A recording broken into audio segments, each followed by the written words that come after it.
Ел укытучысы Бүтін Россия конкурсының зейде узган татар теле һәм әдәбияты укытучылары республика конкурсының төбәк турында 7нче мәктәп укытучысы Илза Нургалина үзен сынады. Аның педагогик стажы 23 ел.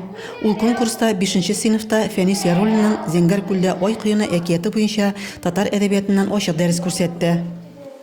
Эльвира Шәмсиева исә Сораман райондан яклады. Ул ачык дәрестә Фәнис Яруллинның Кояштагы топ әсәрен анализлады. Кояш ул җылылык бирә. Әни дә үзенең баласына җылы бирә, рәхәтлек, аны ашатып үстерә.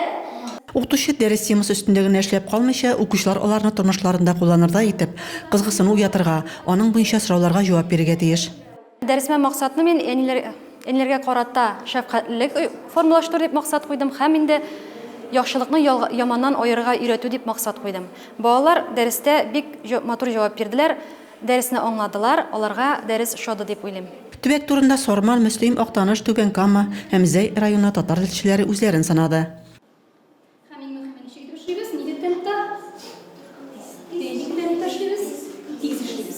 Шулпан Шәрипова Актаныш районыннан килде. Ул сәләтле балалар белән эшли. Шул рәвешле конкурс шарты һәр бала белән уртак тел табудан гыйбарәт.